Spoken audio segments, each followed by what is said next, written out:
Hello students, welcome to my class. আজি আমি 5.3 এক্সাৰসাইজৰ question number 3 10টা কোৱেশ্চন দিয়া আছে। ইয়াৰে আমি 4টা কোৱেশ্চন কৰিম ইয়াতে, ঠিক আছে? এই ভিডিঅ'টোত মই 4টা কোৱেশ্চন লবলৈ ট্ৰাই কৰিম। তো কৰো আহাচোন। তো কোৱেশ্চন নম্বৰ 1ত কি দিয়া আছে প্ৰথমতে লিখি ললো। a এৰ মান দিয়া আছে, d দিয়া আছে, a n দিয়া আছে, n আৰু sn টো উলিয়াব লাগে। n মানে নাম্বাৰ অফ টাৰ্মস, পদৰ সংখ্যা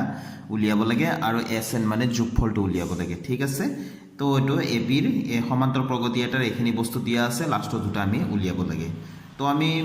প্ৰথমতে এইখিনিৰ পৰা ষ্টাৰ্ট কৰোঁ। এইটো আমি ষ্টাৰ্ট কৰিম, যেহেতু এ এন দিয়া আছে 50,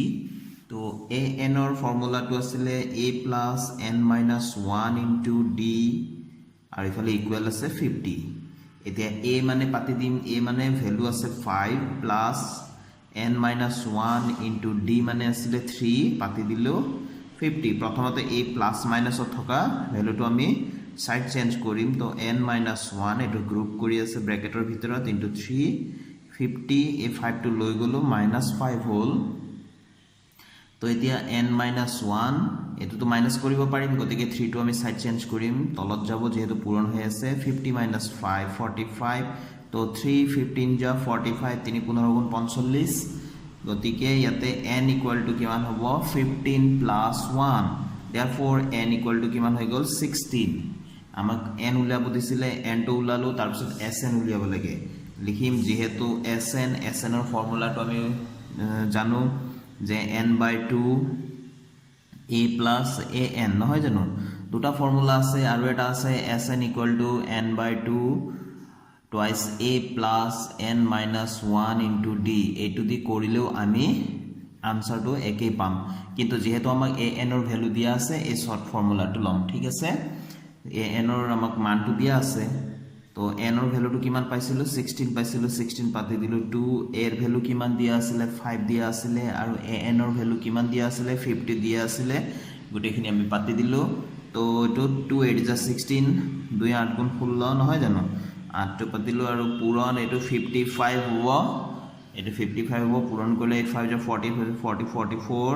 therefore sn টো আমি পাই গলো 440। এতিয়া আমি নেক্সট লৈছো 3 নম্বৰ 2 টো। a দিয়া আছে 7, a 13 দিয়া আছে 35, d টো উলাব লাগে, আৰু s 13 টো উলিয়াব লাগে, ঠিক আছে? তো প্ৰথমতে আমি ইয়াৰ পৰা কৰিম, since a 13 equals 35, a 13 মানে কি আছিলে, আমাৰ ফৰ্মুলাটো আছিলে a plus 12d equals 35। a value আমি পাতি দিলো, a ভ্যালু কিমান আছে 7 দিয়া আছিলে, 7 পাতিলো 12d equal 35। ইয়া যেহেতু ভ্যালুটো পাতি দিছো, আমি ইচ্ছা কৰি ইয়াত লিখি দিব পাৰো, লিখি দিলে বেছি ভাল। মই আগৰটোত লিখা নাই, তোমালোকে লিখি লবা এনেকে যত পাতি দিয়া যায়। তো যেহেতু a equal to 7 দিয়া আছিলে, পাতি দিলো, নিলিখিলেও কোনো কথা নাই বাৰু। তো ইয়াতে 12d equal to 35, এই 7 টো সাইড চেঞ্জ কৰি লৈ গলো -7। তো ইয়াতে এতিয়া d ইকুৱেল কিমান হ'ব 12 ইনটু d আছিলে, 12d মানে 12 ইনটু d, 12 টো তলত গল, 35 মাইনাস 7 কিমান হ'ব 28, হয়নে? তো এতিয়া আমি 4 3 যা 12, 4 7 যা 28, তো therefore d equals 7/3 পালো, ঠিক আছে? তো d টো আমি উলাব লাগিছিলে, আমি পাই গলো। তো আমাক আকৌ s13 টো উলিয়াব দিছে, আমাক উলিয়াব দিছে s13, নহয় জানো? তো আমি জানো যেহেতু sn এর ফর্মুলাটো কি আছিলে n/2 a plus an, হয়নে? তো আমি s13 উলাব দিছে, তার মানে n এর ঠাই 13 আছে, তার মানে n এর ভ্যালু কিমান 13, ঠিক আছে? নিশ্চয় বুঝি পাইছা? 13/2, আৰু ইফালে a এৰ ভ্যালু কিমান দিয়া আছিল 7 দিয়া আছিল, আৰু an মানে আমি কি লিখিম এতিয়া a13, নহয় জানো? তো a13, তো a13 এর ভ্যালু আছে, আমি ভ্যালু পাতিম, এটো 13/2 এ হল, কাটাকুটি কৰিব নোৱাৰো যেহেতু, এটো 7 প্লাস এটো n এর ঠাই 13 আছে, গতিকে 13 পাতিলো। a13 মানে কিমান আছে ভ্যালু 35 আছে, 35 পাতি দিলো। তো এতিয়া আমি কি পাতিম 13/2, এফালে s13 এ থাকিব, এখানে বাৰে বাৰে লিখা নাই। তো ইনটু এই দুটা প্লাস কৰিলে 42 হলে 2 2 যা 4, 2 1 যা 2, নহয় জানো? তো আমি কিমান হ'ব 13 ইনটু 21 আমি মাল্টিপ্লাই কৰিম। তো 13 আৰু 21 পূৰণ কৰি দিলো, পাই গলো 273 পাতি দিলো, therefore s13 মানে 273, আমাৰ आंसर দুটা আমাৰ আনসাৰ প্ৰথম আনসাৰটো কিমান আছিল d আছিল 7/3 পাইছো আৰু s13 টো আমাক উলিয়াব কৈছিল s13 টো কিমান পালো 273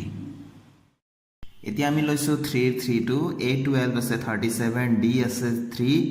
a2 উলিয়াব লাগে তাৰ মানে প্ৰথম পদ ফাৰ্স্ট টাৰ্মটো উলিয়াব লাগে আৰু s12 টো উলিয়াব লাগে যোগফল উলিয়াব লাগে 12টা পদলৈ 12টা পদলৈ ঠিক আছে তো আমি প্ৰথমতে স্টাৰ্ট কৰিম যেহেতু a12 আমাক দিয়া আছে 37 ইয়াৰ পৰা স্টাৰ্ট কৰো a12 মানে কি আছিল a প্লাস এটো 12 আছে যেহেতু 11d লিখিম ঠিক আছে তো এটো 37 ইফালে তো a এর ভ্যালু আমি উলিয়াব লাগে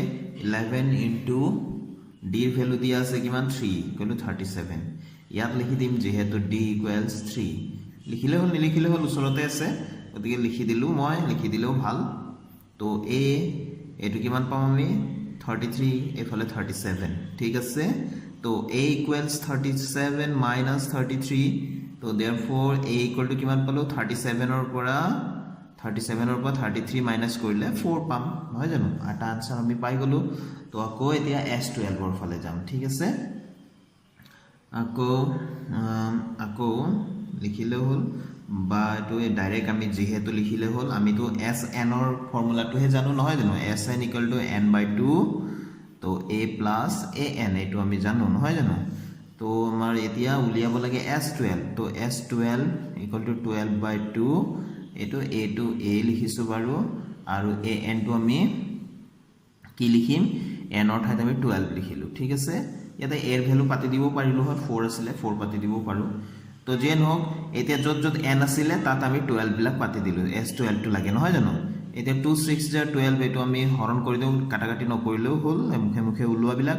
a মানে কিমান আছে 4 আছে আৰু a12 মানে কিমান আছিল একেবাৰে প্ৰথমতে দিয়া আছিল 37 নহয় জানো তো এটো 6 হল ইনটু ইয়াতে কিমান পাম আমি 41 পাম 37 আৰু 4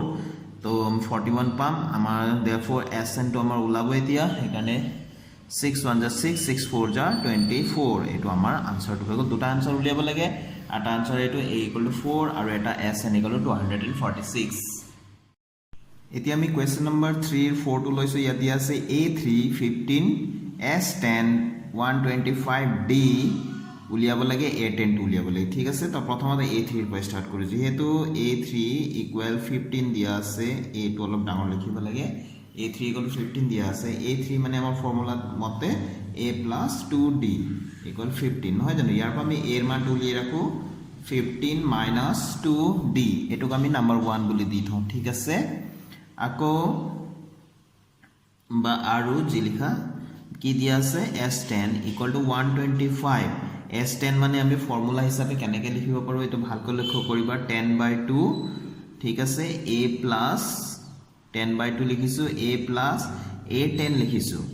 equals 125 কিয় লিখিছো মই এনেকে যেহেতু আমাৰ ফৰ্মুলা আছিল যেহেতু sn মানে আমি কি লিখো n/2 a plus an তো ঠিক আছে n থাকিলে আমি n/2 a plus an লিখো তো আমাৰ 10 আছে তো 10/2 a plus a10 লিখিম ঠিক আছে মন কৰিছা তো এটো আমি এটো লিখি দিব লাগিব তো ইয়াতে 2 5 * 15 তো ইফালে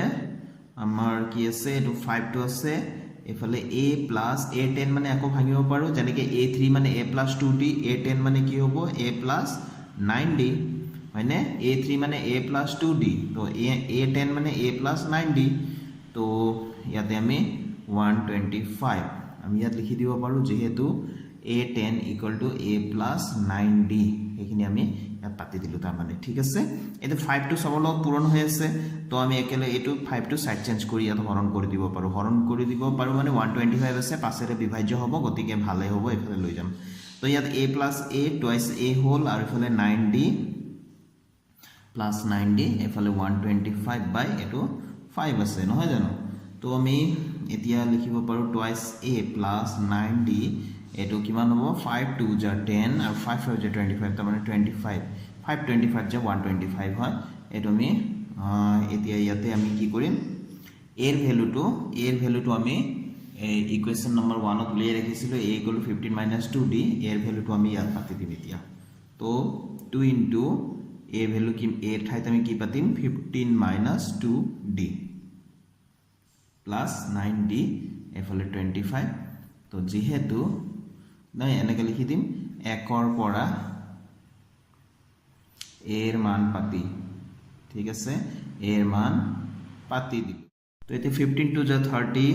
minus 2 to the 4d plus 9d whole এফালে 15 তো আমি 9d minus 4d কিমান পাম আমি 5d পাম আৰু 15 এই 30 টু সাইড চেঞ্জ কৰি লৈ গলো minus 30 হৈ যাব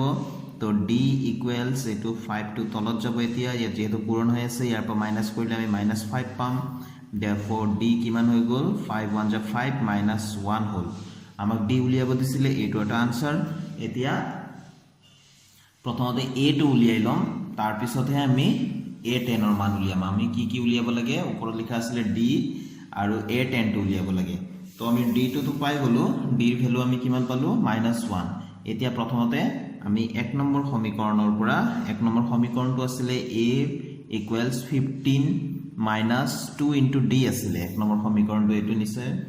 ঠিক আছে তো ইয়াতে আমি d ৰ মানটো পাতি দিম তো d মানে -1 পাতি দিলো আমি লিখিম d equals -1 পাতি d equals -1 পাতিলো ঠিক আছে এতে কিমান হ'ব 15 মাইনাস প্লাস হৈ গল 2 1 2 therefore a equal to কিমান হৈ গল 17 a টো আমাক উলিয়াব দিয়া নাছিলে তথাপিও আমাক প্ৰয়োজন হ'ব কাৰণে আমি উলিয়াই লৈছো এতিয়া আমাক কি উলিয়াব দিছে যেহেতু a10 উলিয়াব দিছে a10 মানে আমাৰ ফৰ্মুলা মতে a + 9d এতে a লাগিল নহয় হেকাৰণে a ভ্যালুটো উলিয়াই থৈছিলো d ভ্যালুটো আমাক উলিয়াব দিছিলে প্ৰশ্ন d ভ্যালুটো আমি পাইছোই তো যেহেতু আমাৰ ফৰ্মুলা মতে a10 মানে কি হয় a + 9d a মানে আমি উলিয়াই থৈছো 17 + 9 * d মানে -1 আমি সাইডত লিখিম যেহেতু a = 17 আৰু d = -1 একেটা আমি ইয়াত পাতিলো তাৰ মানে তো 17 প্লাস সৰি এটো প্লাস মাইনাস পূৰণ হলে মাইনাস হলো 9 1 * 9 17 এৰ পৰা 9 গলে 8 হ'ব তো এটো therefore a10 আমি তো স্টুডেন্টস আজি ভিডিও মই ইয়াতে সামৰিছো আশা কৰো মোৰ ভিডিও তোমালোকৰ পঢ়াশুনাত সহায় কৰি আছে অংকবিলাক ভালকৈ বুজি পাই আছে তোমালোকে যদি মোৰ ভিডিও ভাল লাগে তেনহলে তোমালোকে লাইক এটা কৰি যাবা তোমালোকৰ এটা লাইকে মোক যথেষ্টখিনি উৎসাহ দিয়ে আৰু মোৰ চেনেলটো সাবস্ক্ৰাইব কৰি লবা যদি সাবস্ক্ৰাইব কৰি লোৱা নাই আৰু তোমালোকৰ ফ্ৰেণ্ডছকো সাবস্ক্ৰাইব কৰাবা বুলি মই আশা ৰাখিলো thank you students keep watching my channel